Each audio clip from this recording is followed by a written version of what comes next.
Videos ചെയ്യുമ്പോൾ മനസ്സിൽ ഒത്തിരി സന്തോഷമുണ്ട്. കാരണം നമ്മളൊരു സെലിബ്രിറ്റീസോ അല്ലെങ്കിൽ അറിയപ്പെടുന്ന ആൾക്കാരൊന്നും അല്ല. നമ്മൾ സബ്സ്ക്രൈബേഴ്സിനെ കൊണ്ടുവരിക എന്നതിൽ ഡെയിലി വീഡിയോസ് അപ്ലോഡ് ചെയ്യുന്നത് മാത്രമാണ്. അതിലൂടെയാണ് എനിക്ക് സബ്സ്ക്രൈബേഴ്സിനെ കൊണ്ടുവരാൻ സാധിച്ചിട്ടുള്ളത്. അതിൽ ക്ലാരിറ്റി അത്യാവശ്യം കൊണ്ടുവരാനായിട്ട് നോക്കും. Hello, welcome back to my YouTube channel. It's me Reshma. അപ്പോൾ ഇന്ന് വീഡിയോസ് ചെയ്യുമ്പോൾ മനസ്സിൽ ഒത്തിരി സന്തോഷമുണ്ട്. കാരണം എന്താണെന്ന് വെച്ചാൽ നമ്മൾ 1K സബ്സ്ക്രൈബേഴ്സ് മേളിലാക്കിയിട്ടുണ്ട്. ഒത്തിരി നാളത്തെ കഷ്ടപ്പാടിന് ശേഷമാണ് ഇങ്ങനൊരു സന്തോഷം കിട്ടുന്നത്. എൻ്റെ ചാനൽ ഇപ്പം ഇത്രയും ആയത് 5 മാസം കൊണ്ടാണ് കേട്ടോ. 1K സബ്സ്ക്രൈബേഴ്സ് അടിച്ചത് 5 മാസം കൊണ്ടാണ്. ഞാൻ യൂട്യൂബ് ചാനൽ തുടങ്ങിയത് ഡിസംബർ 31 2024. അപ്പോൾ അതിനുശേഷം ജനുവരി തൊട്ട് നമ്മൾ കണ്ടിന്യൂസ് ആയിട്ട് വീഡിയോസ് അപ്ലോഡ് ചെയ്യാൻ തുടങ്ങിയിട്ടുണ്ടായിരുന്നു. അതുകൊണ്ട് 5 മാസം കൊണ്ട് തന്നെ നമുക്ക് 1K മേളിൽ സബ്സ്ക്രൈബേഴ്സ് ആക്കി എടുക്കാനായിട്ട് സാധിച്ചിട്ടുണ്ട്. അപ്പോൾ അതിൽ വളരെയധികം സന്തോഷം. എന്നെ ഇത്രയും നാൾ സപ്പോർട്ട് ചെയ്ത എൻ്റെ സബ്സ്ക്രൈബേഴ്സിന് ഒത്തിരി നന്ദി. 1K സബ്സ്ക്രൈബേഴ്സ് എന്നെ പോലത്തെ സാധാരണക്കാർക്ക് വളരെയധികം വളരെ വലിയൊരു കാര്യം തന്നെയാണ്. കാരണം നമ്മളൊരു സെലിബ്രിറ്റീസോ അല്ലെങ്കിൽ അറിയപ്പെടുന്ന ആൾക്കാരൊന്നും അല്ല, സാധാരണ ആൾക്കാരാണ്. അതുകൊണ്ട് നമ്മളെപ്പോലത്തെ ആൾക്കാർക്കൊക്കെ 1K സബ്സ്ക്രൈബേഴ്സ് അടിക്കുന്ന വെച്ചാൽ ഭയങ്കര വലിയൊരു സംഭവം തന്നെയാണ്. അപ്പോൾ ഒത്തിരി സന്തോഷമുണ്ട്. ഇനി അങ്ങോട്ട് മുന്നോട്ട് നിങ്ങളുടെ സപ്പോർട്ടുണ്ട്. നമ്മുടെ സബ്സ്ക്രൈബേഴ്സിനെ കൊണ്ടുവരിക എന്നതിൽ പ്രധാന പങ്ക് വഹിക്കുന്നത് നമ്മൾ ഡെയിലി വീഡിയോസ് അപ്ലോഡ് ചെയ്യുക എന്നത് മാത്രമാണ്. ഡെയിലി വീഡിയോസ് അപ്ലോഡ് ചെയ്താൽ മാത്രമേ നമുക്ക് സബ്സ്ക്രൈബേഴ്സിനെ കൊണ്ടുവരാൻ പറ്റുള്ളൂ. അതാണ് മെയിൻ ആയിട്ടുള്ള കാര്യം. നമ്മൾ വല്ലപ്പോഴും കൂടി ആഴ്ചയിലോ മാസത്തിലോ ഒക്കെ വീഡിയോസ് ഇട്ടാൽ നമുക്ക് സബ്സ്ക്രൈബേഴ്സിനെ കൊണ്ടുവരാൻ ഒരിക്കലും സാധിക്കത്തില്ല. പിന്നെ നമ്മൾ സബ്സ്ക്രൈബ് ചെയ്യുന്ന ആൾക്കാർ നമ്മുടെ വീഡിയോസ് കാണാനായിട്ട് വെയിറ്റ് ചെയ്യുന്നവരുണ്ടാവും. അപ്പോൾ അവരിലേക്ക് നമ്മുടെ വീഡിയോസ് എത്തണമെങ്കിൽ നമ്മൾ ഡെയിലി വീഡിയോസ് അപ്ലോഡ് ചെയ്താലേ പറ്റുള്ളൂ. അല്ലെങ്കിൽ ഡെയിലി വീഡിയോസ് ഇട്ടില്ലെങ്കിൽ അവർ അൺസബ്സ്ക്രൈബ് ചെയ്യാനുമുള്ള ചാൻസ് കൂടുതലാണ്. അപ്പോൾ നമ്മൾ മാക്സിമം നമുക്ക് പറ്റാവുന്ന രീതിയിൽ ഡെയിലി വീഡിയോസ് അപ്ലോഡ് ചെയ്യാൻ നോക്കുക. രണ്ടാമത്തെ ഒരു ടിപ്സ് എന്ന് പറയുമ്പോഴത്തേക്കും നമ്മൾ ഷോർട്സിലൂടെ നമുക്ക് സബ്സ്ക്രൈബേഴ്സിനെ കൊണ്ടുവരാനായിട്ട് സാധിക്കും. എൻ്റെ ഒരു അനുഭവത്തിൽ ഞാൻ ഷോർട്സിലൂടെയാണ് സബ്സ്ക്രൈബേഴ്സിനെ കൂട്ടിക്കൊണ്ടുവന്നത്. എൻ്റെ ലോങ് വീഡിയോസിന് വ്യൂസ് കുറവാണ്. അത് എന്താ എന്ന് എനിക്ക് അറിഞ്ഞൂടാ. അത് ചിലപ്പോൾ നമ്മുടെ തംബ്നെയിലിൽ അട്രാക്ഷൻ ഇല്ലാത്തതുകൊണ്ടാവാം, അല്ലെങ്കിൽ വേറെ എന്തെങ്കിലും കാരണം കൊണ്ടാവാം. പക്ഷേ എനിക്ക് ഷോർട്സ് വീഡിയോസിലൂടെയാണ് എനിക്ക് സബ്സ്ക്രൈബേഴ്സിനെ കൊണ്ടുവരാൻ സാധിച്ചിട്ടുള്ളത്.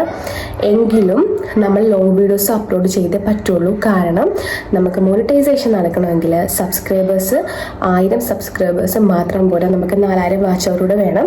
അത് കിട്ടണമെങ്കിൽ നമ്മൾ ലോങ് വീഡിയോസ് അപ്ലോഡ് ചെയ്താൽ മതിയാവും. ലോങ് വീഡിയോസിലൂടെയാണ് നമുക്ക് വാച്ച് അവർ കംപ്ലീറ്റ് ആകാനായിട്ട് പറ്റുള്ളൂ.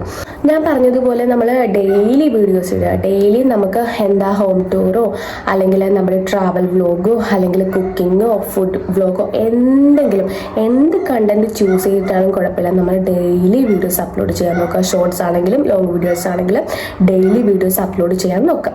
അതാണ് പ്രധാനപ്പെട്ട കാര്യം. നമ്മൾ യൂട്യൂബ് ചാനൽ തുടങ്ങി കഴിയുമ്പോഴത്തേക്കും നമ്മുടെ ചാനൽ ലിങ്ക് സബ്സ്ക്രൈബേഴ്സിന് കിട്ടാൻ വേണ്ടിയിട്ട് നമ്മൾ നമ്മുടെ ഫാമിലി ഗ്രൂപ്പ്സിലും ഫ്രണ്ട്സിനും റിലേറ്റീവ്സിനൊക്കെ നമ്മൾ ഷെയർ ചെയ്ത് കൊടുക്കാറുണ്ട്. എൻ്റെ ഒരു അഭിപ്രായത്തിൽ നമുക്ക് അതിൻ്റെ ആവശ്യമില്ല. കാരണം നമ്മൾ യൂട്യൂബ് റെക്കമെൻഡിലൂടെ നമ്മുടെ ചാനൽ പോയിക്കോളൂ. അങ്ങനെ നമുക്ക് സബ്സ്ക്രൈബേഴ്സിന് ഉണ്ടാക്കാനായിട്ട് സാധിക്കും. അല്ലാതെ നമ്മൾ സബ്സ്ക്രൈബേഴ്സിന് വേണ്ടിയിട്ട് നമ്മൾ അങ്ങനെ ലിങ്ക് ഷെയർ ചെയ്യേണ്ട ആവശ്യമില്ല. എൻ്റെ ഒരു ഇത് വെച്ചിട്ട് ഞാൻ അങ്ങനെ ഫാമിലി ഗ്രൂപ്പിലോ അല്ലെങ്കിൽ ഫ്രണ്ട്സിനോ അങ്ങനെ ഒത്തിരി ഷെയർ ചെയ്തിട്ടില്ല. എനിക്ക് യൂട്യൂബ് റെക്കമെൻഡിലൂടെ കൂടി തന്നെയാണ് എനിക്ക് സബ്സ്ക്രൈബേഴ്സിനെ കിട്ടിയിട്ടുള്ളത്. എൻ്റെ ഈ യൂട്യൂബ് ചാനൽ ഒരു സെക്കൻഡ് യൂട്യൂബ് ചാനലാണ്. ഞാൻ ഫസ്റ്റായിട്ടൊരു യൂട്യൂബ് ചാനൽ സ്റ്റാർട്ട് ചെയ്തിരുന്നു. പക്ഷേ അത് ചാനൽ ഫ്രീസായിപ്പോയി. അത് കഴിഞ്ഞിട്ട് ഞാൻ തുടങ്ങിയതായിരുന്നു ഈ ഒരു ചാനൽ. പക്ഷേ ഈ ഒരു ചാനൽ എനിക്ക് സക്സസ് ആയിട്ടുണ്ട്. എന്താണെന്ന് വെച്ചാൽ ഫസ്റ്റത്തെ ചാനൽ ഞാൻ തുടങ്ങിയ സമയത്ത് ഫസ്റ്റ് ടൈമൊക്കെ ഞാൻ വീഡിയോസ് ഡെയിലി ഇടുമായിരുന്നു. പിന്നീട് ഇടാതെ വന്നപ്പോഴത്തേക്കും ചാനൽ ഫ്രീസായി പോയിട്ടുണ്ടായിരുന്നു. അങ്ങനെ അത് സ്റ്റോപ്പ് ചെയ്തു. അത് കഴിഞ്ഞ് തുടങ്ങിയിട്ടുള്ള ചാനലായിരുന്നു ഇത്. ഇതിൽ ഞാൻ ഡെയിലി വീഡിയോസ് അപ്ലോഡ് ചെയ്യാൻ തുടങ്ങിയപ്പോഴത്തേക്കും എനിക്ക് സംഭവം വർക്കായിട്ടുണ്ടായിരുന്നു. ഞാൻ എൻ്റെ ചാനലിൽ ലോങ് വീഡിയോസ് കൂടുതലായിട്ടും ഷോർട്സ് വീഡിയോസാണ് അപ്ലോഡ് ചെയ്തിട്ടുള്ളത്. ലോങ് വീഡിയോസ് ചെയ്യാനായിട്ട് സമയം കിട്ടുന്നില്ല. അതാണ് പ്രധാനപ്പെട്ട കാരണം. ഒന്ന് കുഞ്ഞും കാര്യങ്ങളൊക്കെ ഉള്ളു. കുഞ്ഞിനെ നോക്കുന്ന ആ ഒരു തിരക്കും കാര്യങ്ങളൊക്കെ ഉള്ളതുകൊണ്ട് ലോങ് വീഡിയോസ് ഇടാൻ പറ്റാത്തതുകൊണ്ട് മാത്രമാണ്. പക്ഷേ ലോങ് വീഡിയോസ് ഇട്ടേ പറ്റുള്ളൂ, മസ്റ്റാണത്. പിന്നെ ഷോർട്സിൽ ഞാൻ കൂടുതൽ സബ്സ്ക്രൈബേഴ്സ് കൊണ്ടുവന്നെന്ന് പറഞ്ഞല്ലോ. ഞാൻ ആക്ടിങ് ചെയ്യുന്ന, അതായത് കോമഡി ഷോർട്സ് ഒക്കെ അതിൽ ആക്ട് ചെയ്തിട്ട് അത് അപ്ലോഡ് ചെയ്തിട്ടുണ്ടായിരുന്നു. അതിലൂടെയാണ് എനിക്ക് ഒത്തിരി സബ്സ്ക്രൈബേഴ്സിനെ കിട്ടിയിട്ടുള്ളത്. അങ്ങനെ ഒത്തിരി ചാനലുകാർ ഇങ്ങനെ ആക്ടിങ് ചെയ്തിട്ടുള്ള കോമഡി ഷോർട്സ് ഒക്കെ ഇടുന്നുണ്ട്. അതിലൂടെ അവർക്ക് സബ്സ്ക്രൈബേഴ്സിനും കിട്ടുന്നുണ്ട്. എനിക്കും അതുപോലെ കോമഡി ഷോർട്സ് ഒക്കെ ഇട്ടപ്പോഴത്തേക്കുമാണ് എനിക്ക് സബ്സ്ക്രൈബേഴ്സിനെ കൂടുതലായിട്ട് കിട്ടുന്നത്. എനിക്ക് ഈ കഴിഞ്ഞ മാർച്ച് മന്തിൽ എനിക്ക് ഏകദേശം ഒരു 400-500 അധികം സബ്സ്ക്രൈബേഴ്സിനെ ഒരൊറ്റ മാസം കൊണ്ട് തന്നെ കിട്ടിയിട്ടുണ്ട് കേട്ടോ. അത് വലിയൊരു ഗോഡ് ബ്ലെസ്സിങ് ആയിരുന്നു. എനിക്ക് ആ സമയത്ത് തന്നെ ഒരു 500 മേളിൽ സബ്സ്ക്രൈബേഴ്സ് ആ ഒറ്റ മാസം കൊണ്ട് തന്നെ കിട്ടിയിട്ടുണ്ടായിരുന്നു. അത് കഴിഞ്ഞപ്പോഴത്തേക്ക് പിന്നെ 50ഉം 100ഉം ഒക്കെ സബ്സ്ക്രൈബേഴ്സ് കയറിയിട്ടാണ് ഇപ്പോൾ ഈ ഒരു മെയ് എത്തിയപ്പോഴത്തേക്ക് എനിക്ക് 1K മേളിൽ എത്തിക്കാനായിട്ട് സാധിച്ചത്.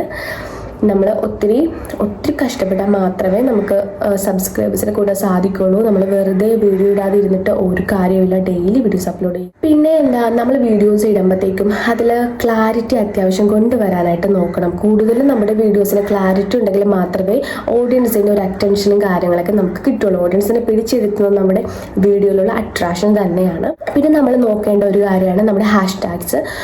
നമ്മൾ ചില ഹാഷ്ടാഗ്സ് ഒക്കെ ഒത്തിരി വ്യൂസ് നമുക്ക് കൊണ്ടുവരും. അതുകൊണ്ട് നമ്മൾ കൊടുക്കുന്ന ഹാഷ്ടാഗ്സ് ഒക്കെ ശ്രദ്ധിച്ചും കണ്ടൊക്കെ കൊടുക്കുക.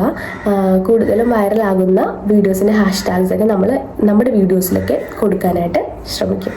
പിന്നെ അടുത്തൊരു ടിപ്സ് എന്ന് പറയുമ്പോഴത്തേക്കും നമ്മൾ ലോങ് വീഡിയോസ് ഇടുകയാണെങ്കിലും ഷോർട്സ് വീഡിയോസ് ഇടുകയാണെങ്കിലും അതിൻ്റെ താഴെ കൊടുക്കുന്ന നമ്മുടെ ക്യാപ്ഷൻസ് അത് അട്രാക്റ്റീവ് ആയിരിക്കണം.